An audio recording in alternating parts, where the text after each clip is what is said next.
तो हम लोग को अभी समझ में आया प्रेशर के बारे में, ये फर्स्ट पार्ट में हम लोग का ये कवर हो गया था।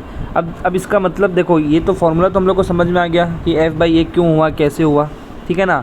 अब F का यूनिट क्या होता है, न्यूटन, और एरिया का क्या होता है, मीटर स्क्वायर। तो ये बोल सकते हैं न्यूटन पर मीटर स्क्वायर इसका हो गया यूनिट ऑफ प्रेशर।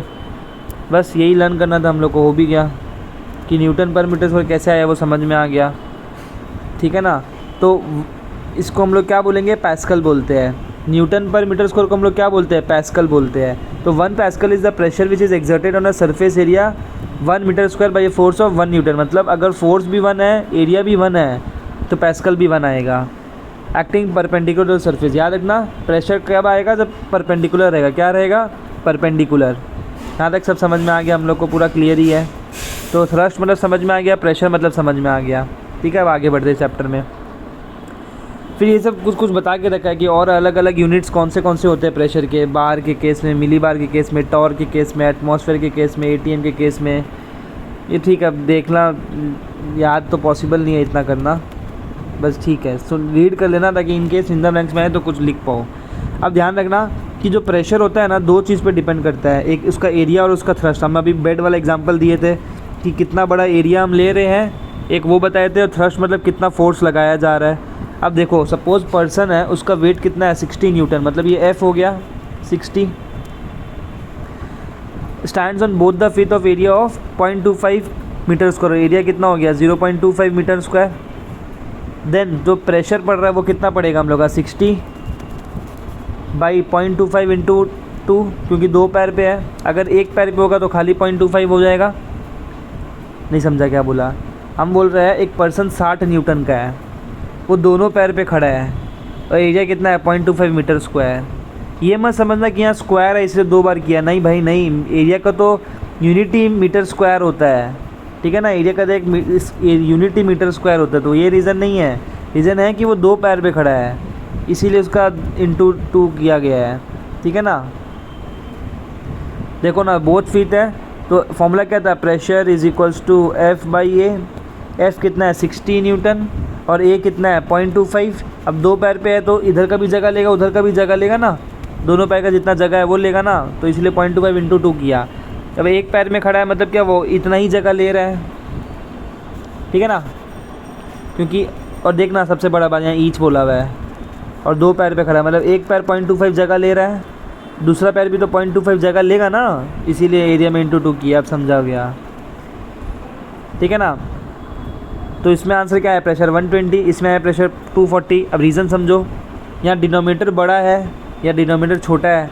अगर डिनोमिनेटर छोटा है तो आंसर बड़ा आता है, मतलब ये बोल सकते हैं कि ये 9/2 है, और ये हम बोल सकते हैं 9/4 है, क्योंकि यहाँ पे डिनोमिनेटर बड़ा है। तो उससे हमको क्या समझ में आता है, जितना ज़्यादा एरिया उतना कम प्रेशर, जितना कम एरिया उतना ज़्यादा प्रेशर। समझ में आ गया होगा मेरे हिसाब से, अब क्लियर हो गया होगा, ठीक है। I hope it is clear now. अब समझते हैं और एग्जांपल कि हम क्या क्या तरीका है जिससे हम प्रेशर इंक्रीज़ कर सकते हैं। हम वो एग्जांपल देते ना, वुड वाला, वुडन ब्लॉक वाला, कि जो एंड्स ऑफ द नेल्स है, कील अगर ठोकते हैं वुडन ब्लॉक के ऊपर में, उसको पॉइंटेड बनाया जाता है। रीज़न बीइंग उसका एरिया छोटा कर दे अगर हम, तो मेरा फोर्स मल्टीप्लाई का काम करता है, क्योंकि अगर एरिया कम, फॉर्मूला में जाओ, pressure is equals to F/A। अगर एरिया कम रहेगा तब ना फोर्स ज़्यादा लग पाएगा, तो इसीलिए पॉइंटर्स रहता है नेल्स, इसीलिए नेल आगे तीखे तीखे होते हैं ताकि वो फट से कम फोर्स में भी ज़्यादा अंदर घुस जाए। वैसे ही चक्कू का एग्जांपल, नाइफ़ का एग्जांपल देते हैं, वो आगे से जो शेप होता है ना इसका नाइफ़ का, तुम कभी नोटिस करना, जहाँ से पकड़ते हो वहाँ तो एकदम रेक्टेंगल रहता है, मतलब यहाँ से एकदम रेक्टेंगल रहेगा, पर जब आगे बढ़ेगा ना तो ये आगे थोड़ा शेप नीचे से कर्वी हो जाता है, और आगे से थोड़ा साइज़ कम हो जाता है।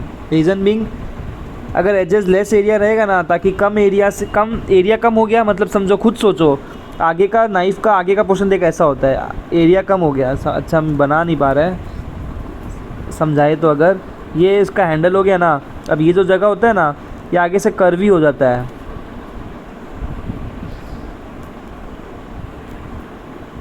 ये बन नहीं रहा है। आगे से नाइफ घर में देख लेना यार, आगे से कर्वी हो जाता है, जैसे सब्जी वब्जी काटते हैं। कर्व होने का कारण क्या हो गया, एरिया कम हो गया, तो फॉर्मूला में जाओ, pressure is equals to F/A, pressure is equals to F/A।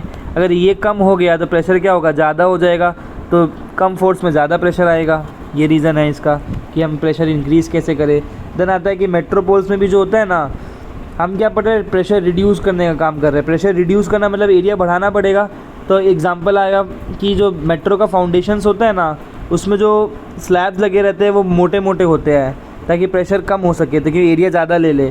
Same वो रेलवे ट्रैक्स के ऊपर, ये रेलवे ट्रैक का, यहाँ पे जो स्लीपर्स होते हैं बड़े बड़े होते हैं एकदम, ताकि प्रेशर कम हो सके।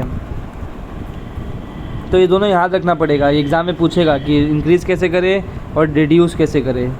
आई होप सब समझ में आया हो यहाँ तक। नेक्स्ट आता है फ्लूइड प्रेशर। अब समझो फ्लूइड प्रेशर क्या होता है। State of matter which can flow is called fluid. ये सब लर्न करने दरकार नहीं है, सब कुछ आएगा नहीं, ठीक है ना। इतना सिंपल समझो, फ्लूइड प्रेशर में ये बोला गया है कि पानी को जहाँ से जगह मिलेगा पानी वहाँ से लीक होना चालू हो जाएगा, एज सिंपल एज दिस। अब जैसे एक्सपेरिमेंटल डेमोन्स्ट्रेशन अगर हम लोग पढ़े कि सपोज़ ये एक ट्यूब है, ये वाला, ये क्या है, एक ट्यूब है, उसको पानी से भर दिए, इसमें 2 रबर बल्जिंग शीट्स लगा दिए जो कि 2 ओपनिंग के साथ अटैच्ड है, और जब इसमें पानी डालते हैं ना, जो लोअर शीट है वो जल्दी भर जाता है, अपर शीट नहीं भरता। अब सोचो ये ट्यूब है, इस ट्यूब में पानी डाले, अब यहाँ पे होल कर दिए तो पानी फटफट इसमें जाएगा, और इसमें किस में जाएगा, ज़्यादा चांसेस इसमें रहेगा जाने का क्योंकि ये नीचे की तरफ है। तो इससे हमको क्या समझ में आता है कि भाई इसको अगर पानी को स्पेस मिला, पानी वो स्पेस ऑक्यूपाई कर लिया, as simple as this. Pressure exerted by a liquid column. Let a cylindrical container is filled with liquid water up to height of इतना। ये लिक्विड कंटेनर है, उसका हाइट हम ले लिया h, मतलब हाइट इतना है, h लिया नहीं है, हाइट इतना है, और डेंसिटी इसको मान लिए p, और area of the bottom of the container is a, मतलब ये हाइट हो गया, ये वाला जगह पूरा एरिया हो गया, और लिक्विड p हो गया।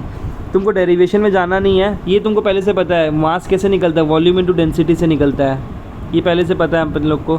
खैर हम लोग को डेरिवेशन में जाना नहीं है। तुम इतना समझ लो कि पानी में जो प्रेशर होता है ना, वो कितना होता है, लिक्विड प्रेशर और एटमॉस्फेरिक प्रेशर। और लिक्विड प्रेशर मतलब हाइट, कहाँ गया, HPG ना, हाइट हो गया, डेंसिटी हो गया, और ये क्या बोलते हैं उसको, इसको क्या तो बोलते थे H को, acceleration, acceleration due to gravity, G हो गया एक्सेलरेशन ड्यू टू ग्रेविटी। तो क्या क्या हुआ है, इसका फॉर्मूला समझ लो।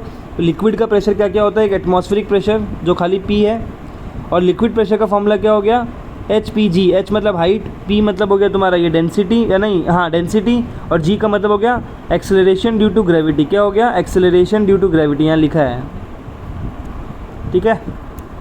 समझ में आ गया होगा यहाँ तक, एकदम क्लियर है। नेक्स्ट आओ, ये रीड कर लेना, कुछ इतना खास नहीं, जो बोला है मुँह से वही लिखा हुआ है यहाँ पे। अब लिक्विड प्रेशर का ना लॉ है, 5 लॉ, ये लर्न रखना पड़ेगा एकदम बढ़िया से, क्वेश्चन डायरेक्ट क्वेश्चन आ जाएगा।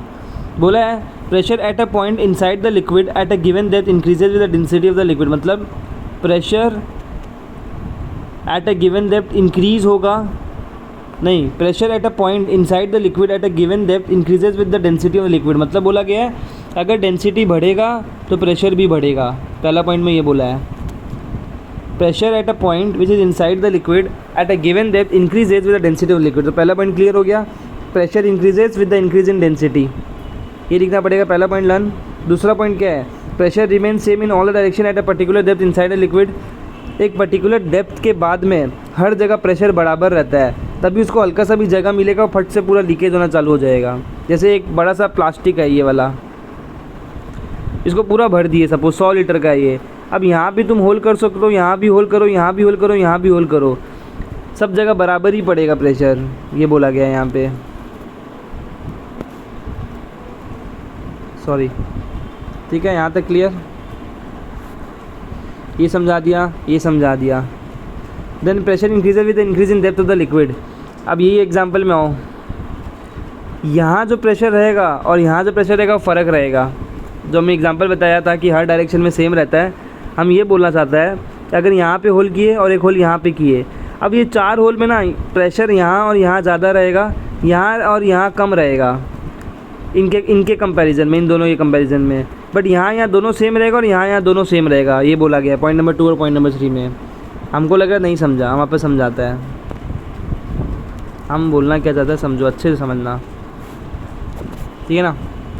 हम हो जाता है ये कंटेनर है सपोज, पॉइंट 2 3 मिला के बोलेगा, ये पूरा पानी से भरती है, ये पूरा पानी से भरती है, ठीक है ब्रो। अब यहाँ एक होल किए, यहाँ एक होल किए, यहाँ होल किए और यहाँ होल किए।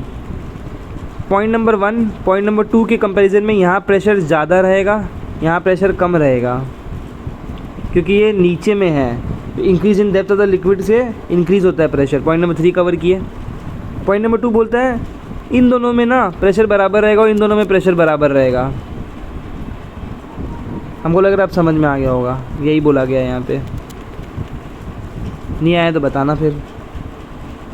तो ये तो क्लियर हो गया। पॉइंट नंबर 1 हो गया, 2 हो गया, 3 हो गया। 2, 3 आपस में लिंक्ड है। सबसे पहला याद संग संग याद भी करते, तो खाली ऐसा नहीं कि पढ़ लिया हो गया समझ में आ गया, ऐसा नहीं, संग संग याद भी करते रहो। क्या प्रेशर इंक्रीज़ होता है जब डेप्थ इंक्रीज़ होता है, प्रेशर इंक्रीज़ होता है जब डेंसिटी इंक्रीज़ होता है, प्रेशर सेम रहता है हर डायरेक्शन में। 3 कीवर्ड्स के साथ लर्न हो गया होगा।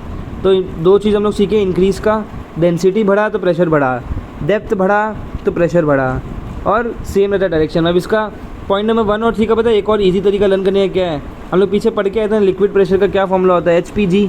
H का मतलब क्या था, हाइट। तो हाइट प्रेशर देख, ये फॉर्मूला देख, pressure is equals to HPG। अगर खुद सोचो हाइट बढ़ेगा तो प्रेशर भी बढ़ेगा ना, क्योंकि मल्टीप्लायर इफेक्ट आ रहा है। वैसे डेंसिटी बढ़ेगा तो भी प्रेशर बढ़ेगा, जैसे एक्सेलरेशन ड्यू टू ग्रेविटी बढ़ेगा तो भी प्रेशर बढ़ेगा, क्योंकि मल्टीप्लायर इफेक्ट है।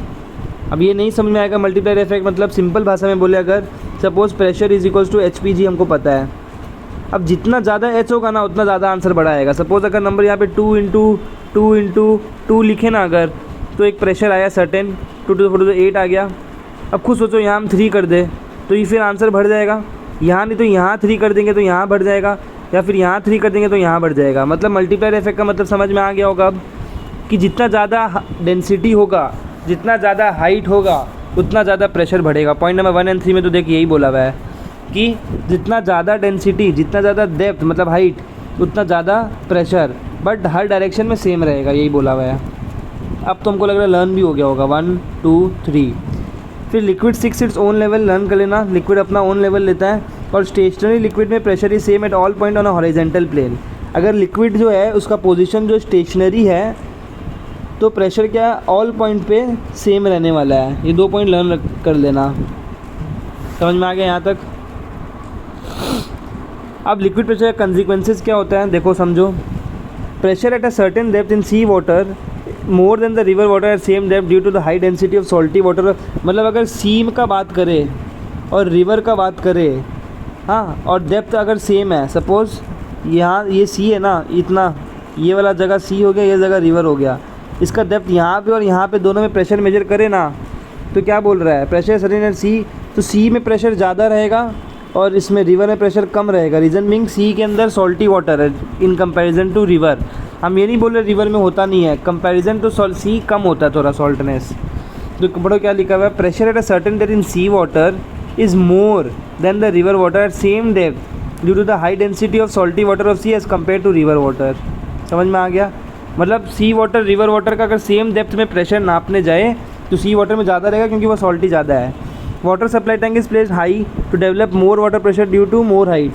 वाटर का जो सप्लाई टैंक होता है ना, उसको ऊपर में रखा जाता है ताकि ज़्यादा प्रेशर ले सके, क्योंकि उसका हाइट बढ़ा हुआ रहता है। वही फॉर्मूला HPG वाला, हाइट जितना ज़्यादा प्रेशर उतना ज़्यादा। 2 के बजाय 3 कर देंगे तो वैल्यू ऑब्वियसली ज़्यादा आने वाला है। देखिए the wall of a dam is made thicker at the bottom, the reason is that due to depth pressure of liquid increases and therefore a thicker wall is. मतलब देखो अगर डैम होता है ना, डैम तो ये ऐसा बनता है, ये नीचे का ना बहुत ज़्यादा मोटा करके रखता है ये, ताकि क्योंकि पानी यहाँ पे सेव है। अब सोचो ये जितना हाइट बड़ा रहेगा ना उतना प्रेशर नीचे ज़्यादा रहेगा। वही फॉर्मूला है HPG के हिसाब से, जितना ज़्यादा हाइट होगा उतना ज़्यादा प्रेशर होगा। इसलिए बोला है कि डैम का जो लोअर वाला पोर्शन होता है ना, बॉटम वाला, उसको थिक बनाया जाता है, क्योंकि नीचे जितना रहेगा उतना प्रेशर हाई रहेगा, टूट जाएगा नहीं तो, अगर नहीं किया तो। समझ में आया हमको लग रहा है। नेक्स्ट आओ, driver suit is specially designed. Reason is that in deep water total pressure on the diver's body is more than his blood pressure so as to withstand it. He wears a special protective suit and pressure inside is and pressure inside is 1 atmosphere. जो driver होते हैं ना, जो डुबकी लगाते हैं, उनका body का और उनका स्पेशल सूट इसीलिए बनाया जाता है ताकि उनका ब्लड प्रेशर और पानी का प्रेशर मीट कर सके। बस size of air bubble inside water increases as they move in upwards. Reason is that pressure in deep water is more, therefore according to Boyle's law volume of bubble is less, and when these bubbles move upwards size grows due to less pressure of liquid.